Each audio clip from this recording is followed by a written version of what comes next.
When Wallis Simpson visited Balmoral, the turbulent trip and the notorious triple-decker toasted sandwiches that rocked the royals and triggered the abdication crisis. Balmoral occupies a unique and cherished space in the hearts of the British royal family, a haven of delight and solace. Acquired by Queen Victoria and Prince Albert, the estate held deep sentimental significance for Albert, evoking memories of his youth in rural Germany. In time, Balmoral became a refuge offering seclusion, rejuvenation, stunning landscapes, and a chance for the royal family to forge strong bonds.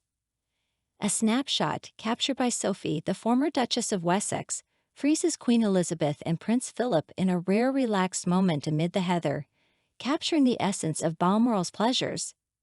Recently, King Charles embarked on a poignant stay at the castle, commemorating the first anniversary of his mother's passing. However, for one monarch, Balmoral would lose its allure. In 1936, Edward VIII endured a tumultuous 2 weeks during late summer at Balmoral, in the company of the woman for whom he would relinquish his throne, Wallis Simpson. The episode was anything but harmonious. During their stay at Balmoral, Edward VIII and Wallis Simpson bucked established family customs, ruffling feathers among their royal relatives. They brushed aside official duties and esteemed guests, choosing instead to prioritize their inner circle. Remarkably, Wallis took on the role of hostess, orchestrating meals and entertainment, despite not being married to the king and still being legally wed to her previous spouse. This summer retreat in Scotland played a pivotal role in setting the stage for Edward's abdication, which would unfold 3 months later. According to diarist Chips Channon, the visit was an outright catastrophe. Edward's sojourn at Balmoral took place in September, 8 months after assuming the throne following his father's passing in January 1936. His involvement with Wallis Simpson had commenced in 1931, and some historians speculate that she had replaced Edward's former loves, Lady Furness and Freda Dudley Ward, by 1934. In the summer of 1936, now a reigning monarch, Edward and Wallis embarked on a cruise of the Adriatic. The question that lingers is whether Edward genuinely believed he could marry the twice-divorced Wallis, thereby making her a queen and himself a king, defender of the faith and supreme governor of the Church of England. Additional concerns arose in August, as the Foreign Office cautioned King Edward to avoid southern France due to the Spanish Civil War and Venice due to Mussolini's regime. Consequently, they redirected their voyage from the Adriatic to the Bosphorus. The couple's every move was documented through photographs, with Wallis convinced that their love story resonated with what she termed as ordinary people, earning cheers from onlookers at various harbors. By September 14, the cruise came to an end. Wallis stayed in Paris while King Edward flew from Zurich to London en route to Balmoral. While he eagerly anticipated Wallis's arrival, she grappled with doubts about their future upon reading newspaper reports about their relationship in Paris. She penned a letter to the king, expressing her need to return to her current husband and acknowledging the beautiful times they had shared.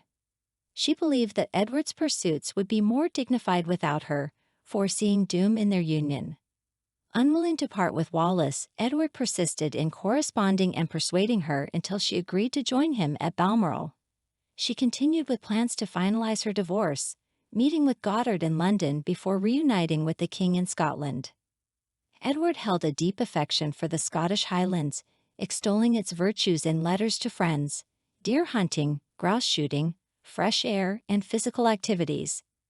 Nevertheless, as he later recounted in his memoir, A King's Story, the formalities transplanted from the court to Balmoral sometimes felt stifling. In the past, politicians, including the Prime Minister and senior church figures, would join the monarch at Balmoral during holidays. However, Edward deviated from this tradition. He opted for a more casual gathering, inviting Wallis, his American friend and golf partner Herman Rogers, Herman's wife, Catherine, Esmond Harmsworth, later the second Viscount Rothermere, and Louis and Edwina Mountbatten to his first house party there as king. While the royal family typically engages in certain Scottish commitments while vacationing at Balmoral, Edward's summer plans departed from this norm. He declined an invitation to inaugurate the Aberdeen Infirmary, citing his ongoing mourning for his father. Strangely, this didn't prevent him from requesting that his brother, the Duke of York, later George VI, stand in for him. During that summer, the Duchess of York, who was staying at Birk Hall several miles away from the main Balmoral residence, expressed concerns to Queen Mary. She discussed her reservations about her and her husband representing Edward at the hospital opening. She hinted that the situation would have been better if Edward had conducted the opening himself. Balmoral is undeniably a place associated with joy for the royal family. Ever since Queen Victoria and Prince Albert purchased it, the estate has held a special significance. It served as a nostalgic reminder of Prince Albert's rural upbringing in Germany. Over the years, it has provided privacy, relaxation, breathtaking landscapes, and an opportunity for the family to bond. A photograph captured by Sophie, formerly the Duchess of Wessex, portrays the late Queen and Prince Philip sharing smiles and moments of leisure amidst the heather, encapsulating the pleasures of Balmoral. Recently, King Charles embarked on a poignant visit to the castle, which coincides with the first anniversary of his mother's passing. However, for one monarch, Balmoral lost its enchantment. In 1936, Edward VI spent a tumultuous 2 weeks there during his late summer vacation with Wallis Simpson, the woman for whom he would eventually relinquish the throne. Their stay was marred by deviations from Balmoral's customary family traditions, causing consternation among royal relatives. Official responsibilities were neglected and important guests were disregarded.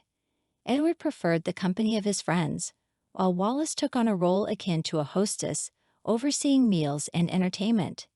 It's worth noting that Wallis was neither married to the king nor divorced from her current husband. The events of that summer in Scotland marked a significant juncture leading to Edward's abdication 3 months later. According to diarist Chips Channon, the visit was a catastrophe. Edward's Balmoral retreat occurred in September, 8 months after he ascended the throne following the demise of his father, George V, in January 1936.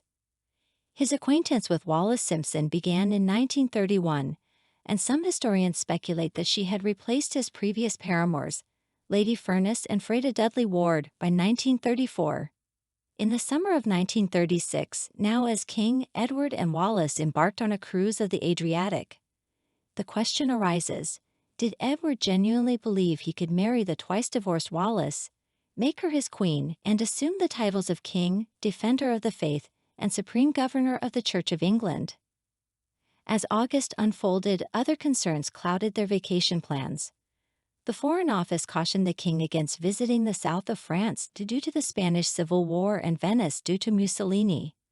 Consequently, they changed course, sailing from the Adriatic to the Bosphorus. The couple's every move was documented in photographs, with Wallis believing that their romance garnered support from what she referred to as uncomplicated people, who cheered them from the harbor. By September 14, their cruise concluded. Wallis stayed in Paris while the king flew from Zurich to London before heading to Balmoral. He anticipated Wallis' arrival, but she was plagued by doubts about their future after reading newspaper accounts of their relationship in Paris.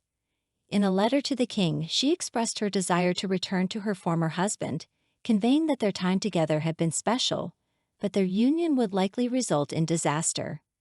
Edward was determined to not lose Wallis, and through persistent calls and letters, he convinced her to join him at Balmoral. Additionally, she pursued divorce arrangements, meeting Goddard in London before reuniting with the king in Scotland. Edward cherished the Scottish Highlands and extolled its attractions, which included deer stalking, grouse shooting, fresh air, and exercise. However, he later reflected in his memoir, A King's Story, that the rigid routine of the royal court at Balmoral sometimes felt too formal for his taste. Traditionally, politicians, including the Prime Minister and senior church figures, would stay with the monarch during their Balmoral holiday. However, Edward rejected this norm.